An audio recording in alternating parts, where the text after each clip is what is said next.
Hi guys, here is the review of spider movie. ఇది ఒక English movie. తెలుగులో 70 OTT platform లో streaming అవుతోంది. ఈ మూవీ స్పైడర్ అనే పేరుతో పాటుగా ఇన్ఫెస్ట్ అనే పేరుతో కూడా స్ట్రీమింగ్ అవుతోంది. ఇక ఈ వీడియోలో ఈ మూవీ ఎలా ఉందో తెలుసుకుందాం. ఏ ఓటీటీ ప్లాట్ఫామ్ లో స్ట్రీమింగ్ అవుతుందో కూడా తెలుసుకుందాం. రివ్యూలోకి వెళ్లే ముందు ఇలాంటి మంచి కంటెంట్ ఉన్న movie information, movie updates, movie reviews, OTT updates, weekend updates కోసం మన సినిమాటా ఛానల్ సబ్స్క్రైబ్ చేయండి. ఇవన్నీ మీ వరకు రావాలంటే మన సినిమాటా ఛానల్ సబ్స్క్రైబ్ చేయాలి కదా. Please subscribe and support. మన వీడియోస్ లాస్ట్ వరకు చూస్తున్నా కానీ సబ్స్క్రైబ్ మాత్రం చేయటం లేదు. మీరు సబ్స్క్రైబ్ చేస్తేనే మాకు ఇంకా మంచి వీడియోస్ మీ వరకు తేవాలనే క్యూరియాసిటీ పెరుగుతుంది. Okay, let's go to the video. ఇక ఈ స్పైడర్ మూవీ ఎలా ఉందంటే నచ్చలేదు. సినిమా చూస్తున్న సేపు కళ్ళలో రక్తం వచ్చింది. లిటరలీ ఈ మూవీ చూస్తున్న సేపు నా సిచ్యువేషన్ ఎలా ఉండిందంటే,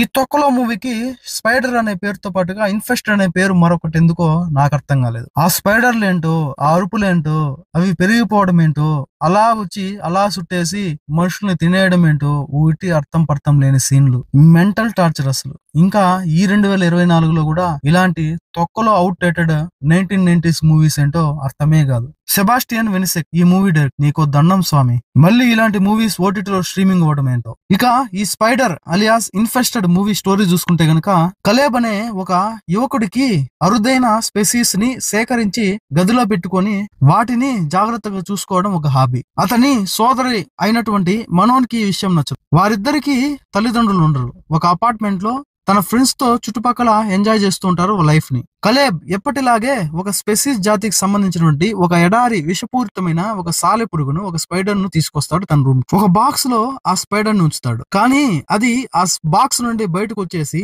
తన జాతిని అతి తక్కువ సమయంలో చాలా వేగంగా డెవలప్ చేసుకుంటుంది. అలా పెరిగిపోయిన స్పైడర్స్ చాలా పెద్దవిగా మారి ఆ అపార్ట్మెంట్ లో ఉన్న ఒక్కడినే చంపేస్తూ ఉంటాయి. పోలీసులకి ఈ విషయం అర్థం కాక ఏదో ఒక వైరస్ వల్ల వీళ్ళందరూ ఇన్ఫెక్ట్ అయ్యారని చెప్పిందే వీళ్ళని ఆ అపార్ట్మెంట్ నుండి బయట రాకుండా అడ్డగిస్తూ ఉంటారు. చివరికి ఈ స్పైడర్స్ బారి నుండి హీరో మరియు అతని ఫ్రెండ్స్ ఏ విధంగా తప్పించుకున్నారు అనేదే సినిమా స్టోరీ. అసలు ఈ మూవీని చూడడం కంటే మన 2 వేళ్లతో మన 2 కళ్ళని పొడుచుకోవడమే బెటర్. ఒకదానికి ఒకటి సంబంధం కూడా ఉండదు. ఏదో ఒక స్పైడర్ ని తేవడం. ఫస్ట్ ఆ స్పైడర్ ని ఒక ప్లాస్టిక్ ఒక డబ్బాలో తీసుకొస్తాడు హీరో. ఆ డబ్బాలో ఉన్నంత వరకు అదేం కాదు. అందులోంచి తీసి ఒక షూస్ డబ్బాలో వేస్తాడు. ఆ షూస్ డబ్బాని కొరుక్కొని బయటకు వచ్చేస్తాడు స్పైడర్. అంటే అర్థం ఆ ప్లాస్టిక్ ని కొరకలేదనా. మళ్ళీ అదేంటో మరీ అతి తక్కువ సమయంలో అది తన వృద్ధిని, తన జాతిని అసలు ఏం సంబంధం లేకుండా దానికంతటి అదే వృద్ధి చేసుకునేస్తుంది. దాని తర్వాత అపార్ట్మెంట్ లో ఒకరిని అసలు సంబంధం లేకుండా అసలు అది అటాక్ ఎలా చేస్తుందో కూడా చూపించకుండా ఒకరినొకరే అది చంపేస్తూ ఉంటది. దాన్ని ఆ వలలో ఆ వెబ్ లో చుట్టేస్తూ ఉంటది. వాళ్ళలోండి బయటకు వస్తూ ఉంటాయి పురుగులు. అసలు ఒక థ్రిల్లింగ్ ఎలిమెంట్స్ ఉండవు. ఒక ఎంగేజ్ చేసే సీన్లు ఉండవు. కామెడీగా వీళ్ళంతటి వీళ్ళే వాటికి దొరికిపోతూ ఉంటారు. హీరో పక్కన ఒక లేడీ గెటప్ లో ఒక లేడీ క్యారెక్టర్ తన ఫ్రెండ్ గా ఉంటది. అతనైతే మరీ ఘోరం. అసలు ఎందుకు అరుస్తుందో, అసలే ఈ మూవీ టార్చర్ అంటే వాళ్ళ అరుపులు ఇంకొక టార్చర్. ఆ స్పైడర్స్ ను చూసి బేర్లగా అరుస్తూ ఉంటది. అసలు సంబంధమే ఉండదు. ఆ స్పైడర్లకేమో ఒళ్ళు బద్ధకం. లాస్ట్ లో ఏమో అడ్డుకున్న పోలీసుల్ని వీళ్ళే చంపేస్తారు.